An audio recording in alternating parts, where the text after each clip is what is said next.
অন্যায় থেকে মাফ করুক, বাঁচার তৌফিক দান করুক, বলুন আমিন। তো হলো কি, বললে যে বলো, যে কোনো মতে বলবে না, শুনবে না। আরে বুড়ি মেয়ে প্রতিদিন যায় আর বলে হয়েছে, বলে বল না কি ব্যাপারটা, কি বল না, এত সুন্দর বাক্স করছিস, এত সুন্দর ফাঁকা করছিস, বল না কি ব্যাপারটা, বল না। তো বলছে যাতে যা দিয়ে বাদশার কাছে নিয়ে গেছে। কি খবর, একে বলছে জি কি জানি আজ 3 দিন থেকে আসছে, বলছে গোপন খবর আপনাকে বলবে, কাউকে বলবে না, তাই আপনার কাছে এনেছে। বলে টাকা পাঠাও। সামনে গেছে, যেমনি সামনে গেছে এবার বলবে, আল্লাহ বলছে জিবরাইল, বলে কি, বলে একটু ব্যবস্থা করা যায় না? বলে হ্যাঁ ঠিক আছে, আমি ব্যবস্থা করে দিচ্ছি। যেমনি হা করছে জিভ ধরে টানবে না। বলছে কি রে, কি খবর, কি বলে বলছে মনে আসতো, বলে আবার দেখ তুইও মাল খাস, আমাদের মাল খাস। বলছে না না, বলছে যা। যেমনি গেছে বাচ্চা, আবার কি খবর, বলছে হুজুর কালকে ভয়ে ভুলে গেছিল, আজকে মনে করে এসেছে। বলে তাই নাকি? বলে হ্যাঁ। আল্লাহ বলে জিবরাইল, আল্লাহ আমি ঠিক করে গেছি, খালি করে ঢুকতে দিন, আজকে অন্য সিস্টেম করেছি। বলে কি, বলে কাল তো জিভ বার করেছে, আজ আর জিভ বার করবে না, মুখটা। আল্লাহর তরফ থেকে রহমত। সত্যের সঙ্গে না থাকলে দুনিয়াতে বেইজ্জত, আল্লাহর তরফ থেকে গজব। তাই কোরআন হাদিস শোনানোর আগে একটা ছোট্ট গল্প শুনিয়ে নি। গল্পটা কোরআন হাদিসের বাইরে না, কারণ আমি চট করে গল্প বলি না, গল্প তো আমার ভালো লাগে না, কিন্তু আজকের মধ্যে সেই গল্পটা মনে হচ্ছে মানানসই, এটা মানিয়ে নেবো ইনশাআল্লাহ। হযরতে মুসা আলা নবিয়িনা আলাইহিস সালাতু ওয়াস সালাম পৃথিবীতে আসবেন, এই খবরটা নুজুমিরা ফেরাউনকে জানিয়ে দিলে, যে ফেরাউন তোর দেশে একটা ছেলে হবে, 40 দিনের মধ্যে বাচ্চাটা হবে, আর যার জন্ম হওয়াটা তোর ধ্বংসের কারণ হবে। ফেরাউন বললে আমার দেশে হবে আর আমার ধ্বংসের কারণ হবে? বললে হ্যাঁ। বলে কি করতে হবে? এবার তুই বুঝলে কি করতে হবে। ফেরাউন কি করলে, দেশে হুকুম দিয়ে দিল যে যার বাচ্চা হবে খবর নাও, বেটা ছেলে হলেই কেটে দাও, মেয়ে ছেলে হলে থাক, কেটে দাও। হুকুম তাই চললো। লক্ষ লক্ষ বাচ্চাদের কতল করা হলো। মা প্রসব হলে ঝরঝর করে কাঁদতে হবে, ভাবতো আল্লাহ দিও তো, কন্যা দিও, সন্তান দিও না, তাহলে জালিম কেটে ফেলবে, আমার থাকতে দেবে না। আল্লাহ পাক রব্বুল আলামিন শোনাচ্ছেন, আরে বোকা মুতাগার, আমি যাকে নিয়ে যাব তাকে তো আমি বাঁচাবো, তুই এমনি করে কেন ব্যবস্থা করছিস? ঠিক আছে চালা চালা। এইরকম একটা অবস্থা চললো, চালালো, এমনি চালালো। কিন্তু আল্লাহ পাক রব্বুল আলামিন মুসাকে তার মায়ের পেটে দিলেন, প্রসবের আগে স্বপ্নে দেখিয়ে দিলেন যে একটা কাঠের ছোট্ট সিন্দুক করবি, আর সিন্দুকের ভেতরে প্রসব হলে বাচ্চাটাকে ভরে দিবি, দিয়ে নদীতে ভাসিয়ে দিবি, বাঁচাবার দায়িত্ব আমার, আমি বাঁচাবো, তুই দেখে নিবি। কথা বুঝেছেন? ইনি কি করলেন, তাড়াতাড়ি গিয়ে ওই কাঠের মিস্ত্রিকে, ছুতোর মিস্ত্রির কাছে গিয়ে বললেন, ভাই একটা কাঠের বাক্স বানিয়ে দেবে, এই 2 ফুট মতো লম্বা আর 1.5 ফুট মতো চওড়া, কাঠটা যেন ভালো হয়, মাঝখানে যেন উপরে জানলা থাকে, সুন্দর করে করবেন। কি ব্যাপার, কিসের লেগে করছিস? বলছে ভাই তোর টাকার দরকার, কাজ কর, আমার কাঠের বাক্স দরকার, বাক্স করে দে, শোনার দরকার নাই। এ বলবে না আর ও শুনবে না। ভাই এখানে যদি কেউ ছুতোর মিস্ত্রি থাকেন, দর্জি থাকেন, আগে ক্ষমা চাইছি, রাগ করবেন না। এদের সব থেকে বড় বদ স্বভাব হলো মিথ্যা ছাড়া জীবনে সত্য বলবে না। কি বললেন, কাল দেবো, বিকেলে বেলা দেবো, আচ্ছা এক্ষুনি দিচ্ছি, ঘুরে আসুন, তারপরে বলবো হবে না, তুই পারলো যা করো যা। কি বিপদ বলতো, এখন ও বিয়ে করতে যাবে, জামা পড়াতে দিচ্ছে, সন্ধ্যাবেলা বলতে হবে না, ওনার মাথা ঠিক থাকবে। এটা দর্জিদের বদ অভ্যাস, এটা হচ্ছে মিস্ত্রিদের বদ অভ্যাস। ইচ্ছা করে বসে গেঁজাবে, বলবে আমি রঙের পালিশ করছি, বলে পালিশ, বলে শুকোচ্ছি, তো কদিন শুকোয় তোর? বলছে হ্যাঁ, তার মানে করার মন নেই, ওর ইচ্ছা, বদ অভ্যাস হচ্ছে হারামিগিরি করা। এটা যে চরম অন্যায়, এটা যে মুনাফিকের আমানত, এটা জানে না। আল্লাহ রাসূল বলছেন মুনাফিকের নমুনা হচ্ছে 3টে। মুনাফিকের নমুনা কত? ইযা হাদাসা কাযিবা, কিন্তু যখন বলবে তো মিথ্যা বলবে, যখন বলবে তো বলবে 22 তারিখে দেবো, 22 তারিখে বিকেলবেলা গেলে বলবে হয়ে গেছে, একটু বাকি আছে, কালকে দেবো, কালকে গেলে বলবে বিকেলবেলা দেবো, হয়ে গেছে, খালি পেরেসটা বাকি আছে, কালকে দেবো। কবার হলো? ইযা হাদাসা কাযিবা, কথা বললি মিথ্যা বলবে। আল্লাহ আমাদের মাফ করুক, এরকম অন্যায় থেকে মাফ করুক, বাঁচার তৌফিক দান করুক, বলুন আমিন। তো হলো কি, বললেন যে বলো, যে কোনো মতে বলবে না, শুনবে না। আরে বুড়ি মেয়ে প্রতিদিন যায় আর বলে হয়েছে, বলে বল না কি ব্যাপারটা, কি বল না, এত সুন্দর বাক্স করছিস, এত সুন্দর ফাঁকা করছিস, বল না কি ব্যাপারটা, বল না। ও এখন বুড়ি মেয়ে কতক্ষণ সহ্য করবে, বলেই ফেলেছে। আমাদের বইমার একটা ছোট বাচ্চা হয়েছে, ওই বাচ্চাটা এর ভেতরে দিয়ে নদীতে ভাসাবো। কিরকম বাচ্চা? বলে দারুণ। বলে তাই? বললে হ্যাঁ। বলে তো বললে কি হবে? বললে কি আছে? এ শুনে নিয়ে বলছে কালকে আসবি। চলে গেছে। চিন্তা করছে ফেরাউন ঘোষণা করেছে যদি বাচ্চা ধরে দিতে পারে তাকে 1,00,000 স্বর্ণ মুদ্রা দেবে। তাহলে এটা তো বাক্স পয়সা তো পাবোই পাবো, আর 1,00,000 টাকা পাবো, খবরটা দিয়ে দেবো। বাঁচাচ্ছে কে? আল্লাহ। মারতে কে চাচ্ছে? শয়তান। আল্লাহ পাক শোনাচ্ছে, শোন, মারনেওয়ালার থেকে বাঁচানেওয়ালা অনেক বড়। তবে যা, তুই বেয়াদবি করলে কিন্তু ব্যবস্থা আমি করে দেবো। তুই বেয়াদবি করলে ব্যবস্থা আমি করে দেবো। ওকে এত বুঝিয়েছে, বলবি না। ও কি করেছে, সকালবেলা রাজ দরবারে চলে গেছে। গিয়ে দরবার থাকে, বলছে ভাই সর ভিতরে যাবে। আগে এখানে বল কি খবরটা? বলছে সেটা পার্সোনাল ব্যাপার, বাদশাকে আমি বলবো, তোদের বলবো না। কারণ জানে বললে মাল ভাগ নিয়ে নেবে, 100 টাকার মধ্যে ফের ভাগ হবে। আমি একাই বলবো, একাই নেবো। তো দরবারীরা কোনো মতে ঢুকতে দেবে না, আর শুনবে না, ঢুকবো মোটে ব্যবস্থা হতে দেয় না। তা বলছে যাতে যা দিয়ে বাদশার কাছে নিয়ে গেছে। কি খবর? একে? বলছে জি কি জানি আজ 3 দিন থেকে আসছে, আর বলছে গোপন খবর আপনাকে বলবে, কাউকে বলবে না, তাই আপনার কাছে এনেছে। বলে টাকা এখন পাঠাও। সামনে গেছে, যেমনি সামনে গেছে এবার বলবে, আল্লাহ বলছে জিবরাইল। বলে কি? বলে একটু ব্যবস্থা করা যায় না? বলে হ্যাঁ ঠিক আছে, আমি ব্যবস্থা করে দিচ্ছি। যেমনি হা করছে, জিভ ধরে টানবে। বলছে কি রে, কি খবর? কি? বলে কি বলবি? বলে মানে জীব তো টেনে দিতে বলবে কোথেকে? সালা ফেরাউন তো রেগে বোম রে। এদিকে কি খবর? এই কি করতে নিয়েছি দেখে, এই পাগলটা করতে নিয়েছিস? বলছে হুজুর এত বলছে আমাদের বল, খালি বলছে আপনাকে বলবে। বলে মাথা খারাপ আছে, বাইরে লেগে সাইজ কর। বাইরে নিয়ে গিয়ে ऐसा মারা মেরেছে, বুঝলেন? মাথা ফুলে একদম গোল হয়ে গেছে। মার খেয়ে ঝাঁটা খেয়ে বাইরে চলে গেছে। আর যেমনি দরবারের বাইরে গেছে বাস খুলে গেছে। ভাই মারিস না, মারিস না, মারিস না, ভাই মারিস না, মারিস না। এত বলবে ভাই, এত বলবে দাঁড়া, আমার কি বলবো হচ্ছে, বুঝতে পারছি না কেন বলতে পারি না। চলে গেছে। চলে গিয়েছে, মনে মনে করছে যে কি হলো, বলতে এরকম কেন হলো, এরকম কেন হলো, বুঝতে পারছি না। চলে গেছে, সারা রাত চিন্তা করছে। দিয়ে সকালবেলা মেয়ে হয়েছে, বলছে হয়ে গেছে মা, পালিশটা খালি বাকি আছে। এই যে আগে বলে রেখেছি, ক্ষমা চাইছি, কোনো কিছু করবেন না, সব হয়ে গেছে, খালি স্ত্রী বাকি আছে। চিন্তা করছে ওই সময় আমি ভয় খেয়ে গিয়েছিলাম, আজকাল আর ভয় খাবো না, কোমরে কাপড় বেঁধেই যাবো। আর শেষ চান্স, ফের গেছে সকালবেলা, ফের সকালবেলা গেছে। বলছে কি খবর? বলছে কসম খোদার করে বলছে আমাকে যেতে দে, আমি ঠিক করি, কালকে ভুলে গেল। বলছে মনে আসতো? বলে আবার দেখ তুইও মাল খাস, আমাদের মাল খাস। বলছে না না আমার খাবো না। বলছে যা। যেমনি গেছে বাচ্চা, আবার কি খবর? বলছে হুজুর কালকেও ভয়ে ভুলে গিয়েছিল, আজকে মনে করে এসেছে। বলে বলে তাই নাকি? বললে হ্যাঁ। আল্লাহ বলে জিবরাইল, বলে আল্লাহ আমি ঠিক করে গেছি, খালি ওকে ঢুকতে দিন, আজকে অন্য সিস্টেম করেছি। বলে কি? বলে কাল তো জিভ বার করেছে, আজ আর জিভ বার করবে না, মুখটাই মরে দেবো। ব্যবস্থা আমার কাছে, আজ খালি যেতে দিন। যেমনি বাদশার দরবারে গেছে, দুটো পাটি ধরে চেপে দিয়েছে, মাল একদম সেঁটে গেছে। এখন ফেরাউন কি খবর? কি হয়েছে বলতে একে আমি মাথা চিন্তা ঘুরছে, মাথা ঘুরছে আমার, যে কোন দিন আমার জিবরাইল আজরাইল এসে যায়। আর তুই কি বলছিস বল, কি হয়েছে কি বল?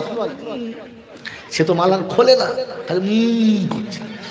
ফেরাউন রেগে গিয়ে বলছে একে তুই সাইজ করতো, সাইজ কর। বাইরে নিয়ে গিয়ে এমন জুতোই করে পিটিয়েছে, কালকে তোমার কে ফুলেছিল, আজকে চুলগুলো সব টাক পড়ে গেছে। টাক মাথায় মারকে বাইরে গিয়ে বলছে ভাই আমার খুলে গেছে। আর বলিস না মারিস না, আমার খুলে গেছে, আমার খিল খুলে গেছে, তোর মারিস না, ছেড়ে দে। মারকে বাড়ি এসে বসেছে, বউ বলছে আমি তোমার টাক পড়লো কি করে? বলছে কথা বলি না, আমার তোর টাক পড়েছে, তোর মাথায় বাস বলবে, চুপ কর। বলছে কেন? বলবো যা হয়েছে আমি বুঝতে পেরেছি, চুপ কর। মেরে মতন দোস্তর বুজুর্গ, আল্লাহ পাক বলে স্মরণ রাগ ঘটনা এই জন্য দিচ্ছি, ওলামাদের পিছনে যারা হাত ধুয়ে পড়ে যাবে, মরার আগে এইরকম টাক পড়ে সারা কবরে যাবে, তার আগে যাবে না। নবীর গোপন তত্ত্ব ফাঁস করতে চাচ্ছ না? আল্লাহ বলছে ফাঁস আমি এঁটে দিয়েছি, ঘাবড়াবে না। আর শুনিয়ে রেখেছি তুই শক্তের উপরে থাকবি, তোর বিপক্ষে যে লড়বে আমি তাকে এই রকম জুতিয়ে সোজা করব। এ জাতি তোমার কাছে অনুরোধ, হবে জোরে হবে, কোন জোরে হবে? এক্ষুনি জোরে হবে, দেখো তো। হে জাতি, তোমাকে বারবার বুঝাচ্ছি, ওলামাদের কাছে থাকো, ওলামাদের সঙ্গে বেয়াদবি করো না। আর যারা বেয়াদবি করবে আমি নমুনা দিয়ে যাচ্ছি, মনে রেখে দিও, ঘাবড়ায়ও না। এই জন্য আল্লাহর কাছে দোয়া চাইবো, আল্লাহ এই অভিশাপের জন্য আমরা পড়ি না। বলুন আল্লাহুম্মা আমিন। আমার বাবাজিরা, আমার সোনার চাঁদ বন্ধুরা, আমার সোনামণি মায়েরা, বোনেরা, জ্ঞানীজনেরা, সুধী মানুষেরা, জলসা জুলুস মিলাদ ওয়াদ মাহফিলে সব জায়গায় একটাই কথা, যে আমরা আল্লাহ এবং তার রাসূলের রাস্তার উপরে চলবো, আর মরার পরে আল্লাহর কাছে গিয়ে তার পেয়ারা হব। হ্যাঁ না, না বলে হবো ইনশাআল্লাহ। আজকে যেখানে বসে আছি তার জান্নাতের বাগান। আল্লাহ যেন এরকম বাগানে আমাদেরকে মরার পরে বসার তৌফিক দেয়, আর কিয়ামতে যেন এমন জায়গার আমাদের যোগ্য অধিকার বানায়। বলুন আমিন। এই জান্নাতে যাওয়ার রাস্তা বড় কঠিন, বড় কঠিন। তাই রাসূল এসে আল্লাহর কাছে থেকে পারমিশন নিলেন আর বললেন, আল্লাহ আমার উম্মতের জন্য একটু সহজ করা যায় না? তো আল্লাহ পাক বললেন, হ্যাঁ করা যায়, খুব সহজ করা যায়, যদি তোর উম্মত মেনে নেয়। কি বলেন, মানবে ইনশাআল্লাহ? মানবে ইনশাআল্লাহ? আল্লাহ আমাদেরকে মানার তৌফিক দাও।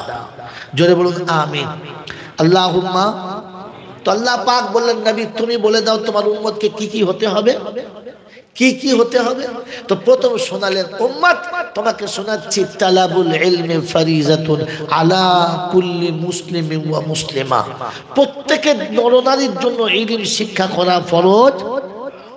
বলেন ফরজ না, প্রত্যেকটি নরনারীর জন্য ইলম শিক্ষা করা ফরজ না। ফরজ যদি বলেন না। কাদের জন্য ফরজ? মুসলমানের জন্য ফরজ। শব্দ শুনে রাখেন, আমি বড় করতে চাচ্ছি না, আপনারা বড় করবেন না, আমি ছোট করলে আপনাদের লাভ অনেকগুলো বলতে পারবো। প্রত্যেকটি মুসলমান নরনারীর জন্য ইলম শিক্ষা করা, যদি বলেন তাহলে প্রত্যেক নারী পুরুষের জন্য ইলম শিক্ষা ফরজ, এটা ভুল শব্দ। প্রত্যেকটি মুসলমানের জন্য ইলম শিক্ষা করা, যদি বলেন, যদি বলেন ফরজ। ফরজ বাদ গেলে থাকে কি? এই দুজন আপনাদের দুটো আলেম, এই একটা আলেম বসে আছে, ফরজ বাদ গেলে থাকে কি? কি পাগলা বলুন, আলেম এমনি করছে, বুঝতে পারছেন না? নামাজে ফরজ ছেড়ে গেলে নামাজের কি বাকি থাকে? আর হজের ফরজ ছেড়ে গেলে কি বাকি থাকে? যাকাতের ফরজ ছেড়ে গেলে কি বাকি থাকে? আরে ফরজ ছেড়ে গেলে আর কিচ্ছু বাকি থাকে? আর কিছুই বাকি থাকে? যদি বলেন তো মুসলমানের ইলম শিক্ষা ফরজ ছিল, শিখেছেন, কি বাকি আছে আপনার? যদি বলেন যে হুজুর খালি গল্প বলেন তো বলে দিচ্ছি, আর যদি বলেন শিখবো কিছু বলেন তো শেখাচ্ছি। প্রত্যেকটি মুসলমান নরনারীর জন্য ইলম শিক্ষা, যদি ফরজ ইলম শিখতে পারতেন তাহলে মায়েদেরকে চিল্লে চুপ করাতে হতো না, ওরা এমনিতেই চুপ করে যেত। কারণ ওরা জানতো আমার আওয়াজটাও সতর, আমার আওয়াজটা লুকানো ফরজ। আমার আওয়াজ শুনলে পুরুষ উত্তেজিত হবে, আমিও পাপে ডুবে যাব, পুরুষও পাপে ডুবে যাবে, অতএব জোরে আওয়াজ করা যাবে না, এটা নারী জানতো। যদি ইলম শিক্ষা ফরজ মনে হতো তো নারী এমন পোশাক পরে রাস্তায় বেরোতো যে তাকে দেখে কোনো কুত্তার মুখে পানি আসতো না। ও জানতো আমার শরীরটা খুলে যাওয়াটা হারাম, আর আমার দেহ দেখে কুত্তার মুখে পানি আসাটাও হারাম। উনিও বেঁচে যেতেন আর ইনিও বেঁচে যেতেন যদি ইলম শিক্ষা ফরজ হতো। আমি যদি ফরজ জানতাম আর শিখতাম, কথা বলে থাকবেন ইনশাআল্লাহ।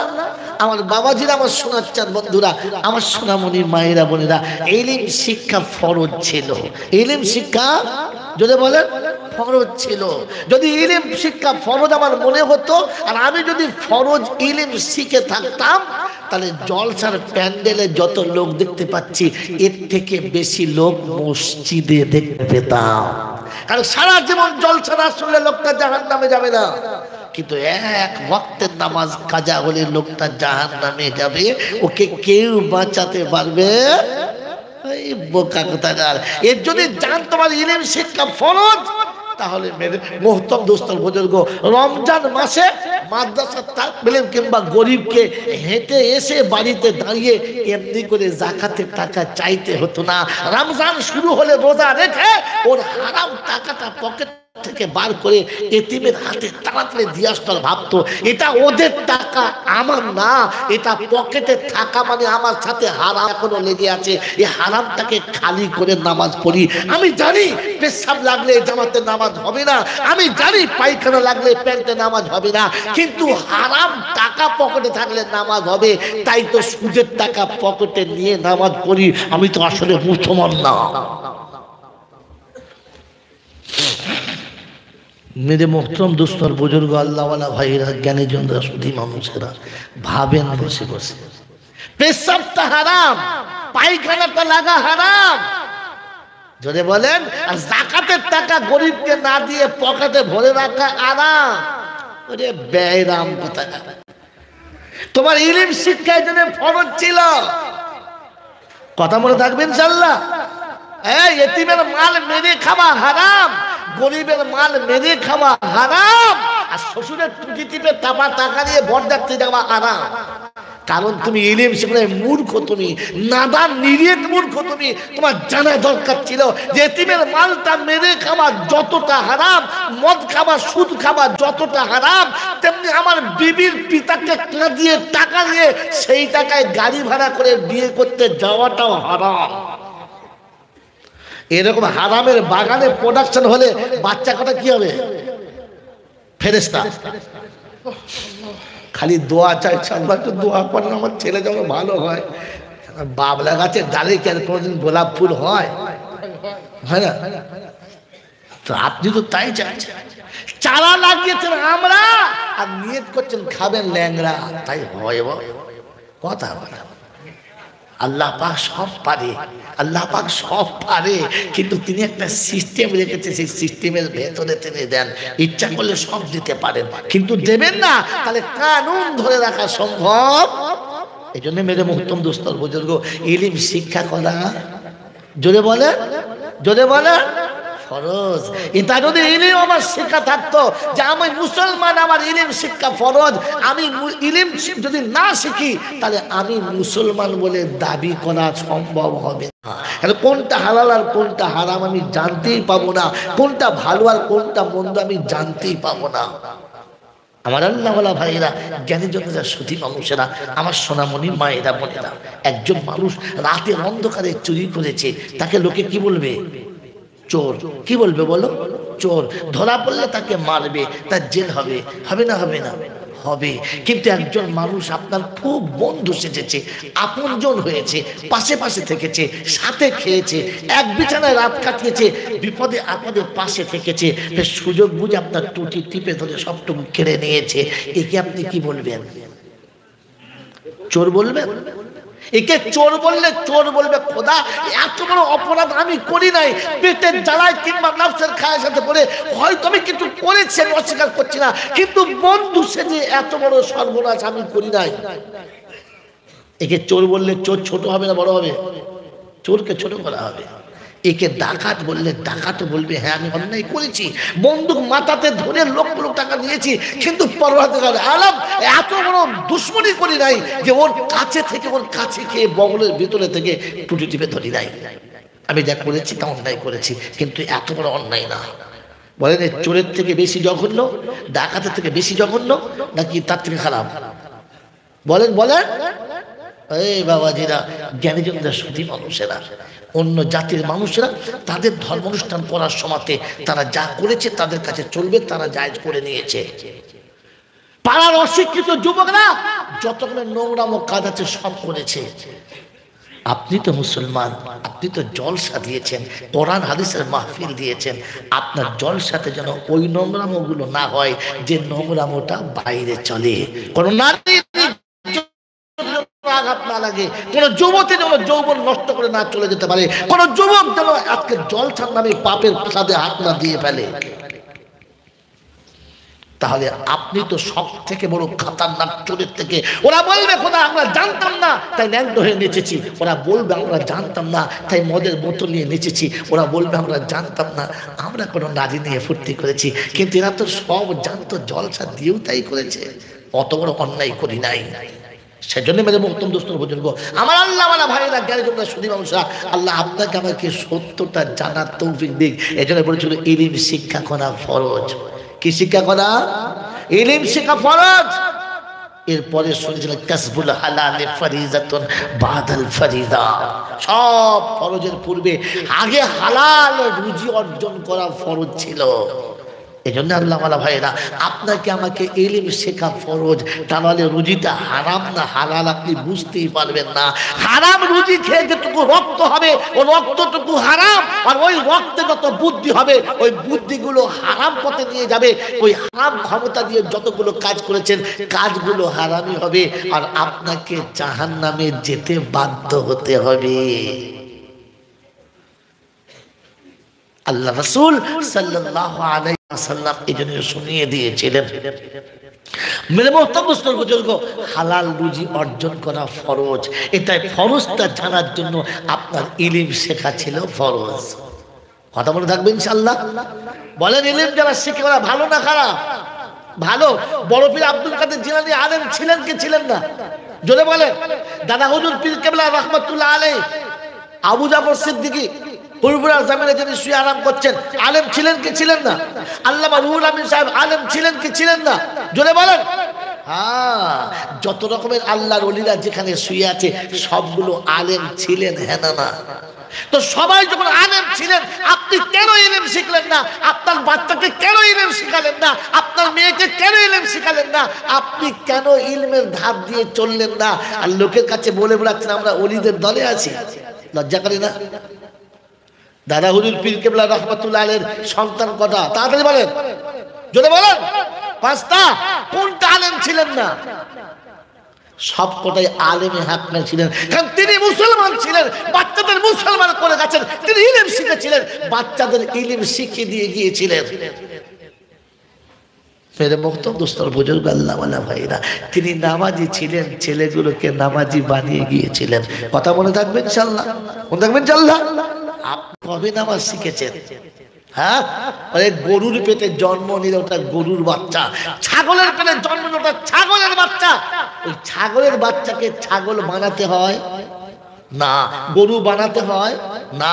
মানুষের পেটে জন্ম নিলে, ও মায়েরা তোমাদের হাত জোড় করে বলছি, কথা নিয়ে যাও কানে করে, মায়ের পেটে জন্ম নিলে, মেয়ের পেটে জন্ম নিলে, মানুষের পেটে জন্ম নিলে ওটা পিচের বাচ্চা, মানুষের বাচ্চা।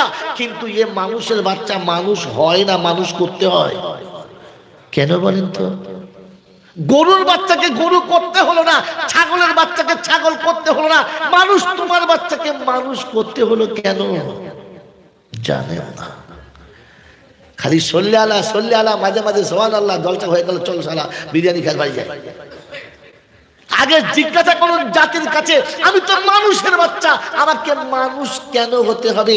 আমাকে মানুষ কেন বানাতে হবে? কুত্তার বাচ্চা তো পেটে থেকে কুত্তার বাচ্চা হয়ে আছে, কুত্তা হয়ে জন্মায়, ওকে কুত্তা করতে হয় না। ছাগলের পেটের বাচ্চা ছাগল হয়েই আছে, ওকে ছাগল বানাতে হয় না।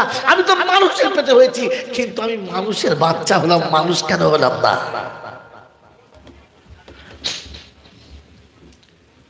শব্দটা বলতে পারলে আজকের 20,000 টাকা আপনাকে দিয়ে দেবো, কারণ 5 লাখ আমি নিয়ে নিচ্ছি, ওটা তো দিতে পারবো না, তো বাকি 20,000 নিয়ে আপনাকে দিয়ে দেবো। বাবাজি, ইলম শিখা এই জন্য ফরজ। মনে থাকবেন ইনশাআল্লাহ, মনে থাকবেন ইনশাআল্লাহ। আল্লাহ পাক রব্বুল আলামিন এই মানুষের বাচ্চা যেন মানুষ হয়ে ফিরে যায়, কারণ মানুষ হয়ে ফিরে না গেলে জান্নাতে যাবার যোগ্য নয়। মানুষ হয়ে ফিরে না গেলে জান্নাতে যাওয়ার যোগ্য নয়। তাই তাকে মানুষ হয়ে ফিরতে হবে।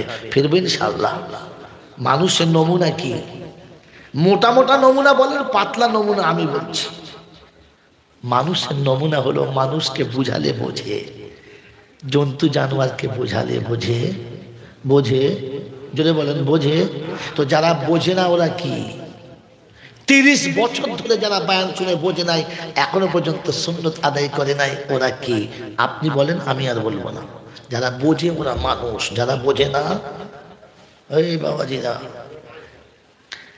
কানে ঢোকে মানুষের, গরু ছাগলের কানে ঢোকে না।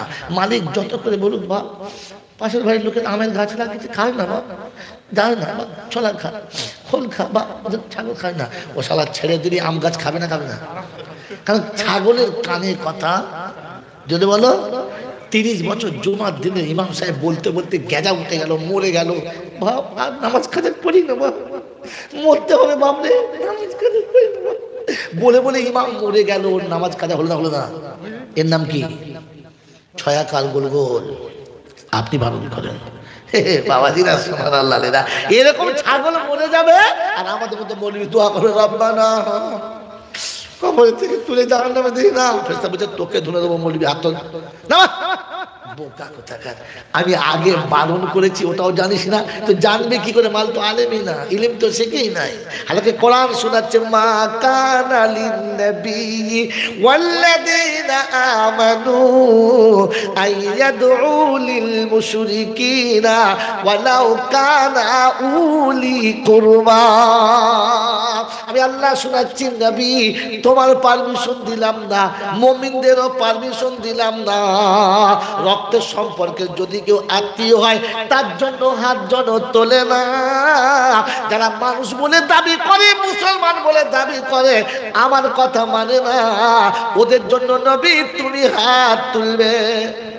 জোরে বলেন। আমি জানি পাক্কা সুদ করে মরে গেছে, সুদ ছাড়া খেত না, সুদের ব্যবসা ছাড়া বুঝতো না, সপ্তাহে সুদের ব্যবসায় চলতো, গোটা জীবন সুদের কারখানা। মরে গেলে গরু জবাই হবে 4খানা, মৌলবি জুটবে কয়েকখানা, আর হাফেজ সাহেব কোরআন পড়বে সকাল সন্ধ্যা একটানা, সন্ধ্যাবেলা দোয়া হবে রব্বানা। খোদা বলেন নবীর পারমিশন দিলাম না, তুই মৌলবি হাত তুলেছিস, ধুনে দেবো তোর বাপ দাদা কেউ। বোকা কোথায়, শুধু করে বাড়ি মিলাদ হচ্ছে, আর মৌলবি কেঁদে গড়িয়ে যাচ্ছে, চোখে পানিও নাই, নাকে পোঁটাও নাই, কান্দার কোনো ডিজাইন নাই। আর এদের কাছে না কাঁদলে পয়সা পাওয়ার চান্স নাই। কারণ যে মৌলবি দোয়া ঝেড়ে কাঁদবে, হুজুর যা কেঁদেছে, ফেরেশতা খুশি হবে, টাকা দেয় না, না না না না। আর ব্যবসা শিখিয়ে দিয়ে যাচ্ছি, ব্যবসা শিখিয়ে দিয়ে যাচ্ছি। ব্যবসাদার আল্লাহ শেখাচ্ছে, ব্যবসা আমি শেখাচ্ছি। ব্যবসা কে শিখিয়েছে? আল্লাহ। শিখবে ইনশাআল্লাহ। তো শোনাচ্ছেন, হাল আদুল্লুকুম আলা তিজারাতিন তুনজিকুম মিন আযাবিন আলীম তুমিনুনা বিল্লাহি ওয়া রাসূলিহি। ও ঈমানদারেরা, ব্যবসা আমি শেখাচ্ছি, শুনে যা। আইয়ুহাল্লাযীনা আমানু হাল আদুল্লুকুম আলা তিজারাতিন তুনজিকুম মিন আযাবিন আলীম। ঈমানদারেরা, আমি ব্যবসা শেখাচ্ছি, শুনে নে, আমি ব্যবসা শেখাচ্ছি, যে ব্যবসা করলে তুমি জাহান্নামের আগুন থেকে বেঁচে যাবে, কবরের আযাব থেকে বেঁচে যাবে। তুমি কবরে যাবে, ফেরেশতা তোমাকে ডেকে নেবে, জান্নাতের বিছানা আগে বিছিয়ে দেবে, তোমাকে আদর করে শুইয়ে দিয়ে জান্নাতের দরজা খুলে দেবে। বলে আল্লাহ ব্যবসা বলো, ইয়া আইয়ুহাল্লাযীনা আমানু হাল আদুল্লুকুম। ও ঈমানদারের ব্যবসা শোনো, তুমি যেদিন এই ব্যবসা করে যাবে, আল্লাহ পাক ডেকে দেবে আর বলবে, ইয়া আইয়াতুহান নাফসুল মুতমাইন্নাহ ইরজিই ইলা রাব্বিকি রাদিয়াতাম মারদিয়া ফাদখুলি ফি ইবাদি ওয়াদখুলি জান্নাতি। রব্বুল জালাল বলে, ও ফেরেশতা শুনে রাখ, আমার বান্দা যখন আমি দেখেছি বিবিকে বলেছে, বিবি আমি তোকে ভালোবাসি, তোকে আমি ভুলবো না, আমার আল্লাহ ডেকেছে যেতে হবে, আর বিছানায় থাকা যাবে না। বাচ্চাকে বলেছে, বেটারে আমি তোকে জানের থেকে ভালোবাসি, তোকে কোনোদিন আমি খারাপ বাসবো না, কিন্তু আমার আল্লাহ যখন ডাক দিয়েছে তোকে কোলে নিয়ে থাকতে পারলাম না। বিবিকে বিছানা থেকে সরিয়েছে, বাচ্চাকে কোলে থেকে নামিয়েছে। চাষ চাকরির ব্যবসা যেখানেই ছিল, আজান হয়েছে, হাইয়া আলাস সালাহ, কর্মীদের বলেছে তোরা চালা, এখন আমার আল্লাহর ঘরে যাওয়ার পালা। রব্বুল জালাল ফেরেশতারা, মাইয়িত কবরে আসার আগে জান্নাতের বিছানা বিছিয়ে দে। আমার বান্দা আমাকে কখনো ভুলে না, আমি বান্দাকে কোনোদিন ভুলি না। কি গো বাবাজিরা, মনে আসে মনে হচ্ছে? হ্যাঁ, জুমার আযান হচ্ছে, হাইয়া আলাস সালাত, হাইয়া আলাস সালাত। ওই চাঁদকে পেয়ারা ভাঙার পালা, মৌলবি তুই সালা, আমি যাব সন্ধ্যেবেলা।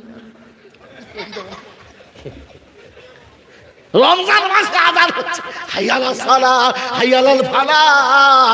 লাচ্চার দোকান থেকে খদ্দের ঝালা পালা, বলছে মোলসা মাগরিবটা তুই সালা, আমি যাব তারাবি হয়ে গেলে শেষ বেলা। বোকা কোথাকার। আল্লাহ তোমাকে শেখাচ্ছে, আমি ডাকলে চলে এসো। আল্লাহ কি দেবে? কি নিবি বল, কি নিবি বল? রিজালুল্লাহ তুলহিহিম তিজারাতুন ওয়ালা বাইউন আন যিকরিল্লাহ ওয়া ইকামিস সালাতি ওয়া ইতাইজ যাকাত ওয়া ইয়াখাফুনা ইয়াওমান তাতাকাল্লাবু ফীহিল কুলুব ওয়াল আবসার লিয়াজজিয়াহুমুল্লাহু আহসানা মা আমিলু ওয়া ইয়াজিদাহুম মিন ফাদলিহি ওয়াল্লাহু ইয়ারযুকু মান ইয়াশাউ বিগাইরি হিসাব। সুবহানাল্লাহ। সূরা নূরের 37 নম্বর আয়াতে আল্লাহ পাক শুনিয়েছে, বিশ্ববাসী শুনে রেখে দে, রিজালুল্লাহ তুলহিহিম তিজারাতুন ওয়ালা বাইউন আন যিকরিল্লাহ। আমার ওই বান্দা চাকরি ব্যবসা সব জায়গাতে ছিল, আমার আল্লাহ বলে আমার যখন ডাক গেল, ব্যবসা আটকাতে পারলো না, চাকরি আটকাতে পারলো না, তার যৌবন আটকাতে পারলো না। সবাইকে বলেছে তোরা সবাই দাঁড়া, আমার আল্লাহ দেখেছে, একবার দেখা করে আসি। আল্লাহ পাক শুনিয়ে দিয়েছে, পৃথিবীর কোনো বাধা যাকে ধরে রাখতে পারলো না, আমি আল্লাহ ঘোষণা করছি বেহিসাব জান্নাতে দেবো, আর দুনিয়াতে বেহিসাব তার রুজির ব্যবস্থা করে দেব। জীবনে অশান্তি দুঃখ তাকে স্পর্শ করতে পারবে। বলে হুজুর কোথায় বলেছে বলো? ওরা বলছে ওযু করে ব্যাকে চলো, শুনিয়ে দিয়েছি, বিশ্ববাসী শুনে রাখো। ফালিয়াবুদু রাব্ব হাযাল বাইত আল্লাযী আত'আমাহুম মিন জু' ওয়া আমানাহুম মিন খাউফ। টাইমের সময় যখন শুনতে পেয়েছিস, আমার দরবারে হাত দিয়ে সিজদাতে মাথা নামিয়ে দিয়েছিস, যে বাইতুল্লাহ রবের দিকে মুখটা করে মাথা নামিয়ে দেয়, আমার আল্লাহ তার দুটো জিম্মেদারি নেয়। যার বাইতুল্লাহর মাথার দিকে মাথা নামিয়ে দেয়, আল্লাহ দুটো জিম্মেদারি নেয়। প্রথম জিম্মেদারি হলো দুনিয়াতে রুজির কষ্ট হবে না, আর কবরে হাসরে কোনো ভয় তোকে স্পর্শ করবে না। বললে হুজুর কবরে ভয় থাকবে না, তো প্রথম আয়াত শুনছি, ইয়া আইয়াতুহান নাফসুল মুতমাইন্নাহ ইরজিই ইলা রাব্বিকি রাদিয়াতাম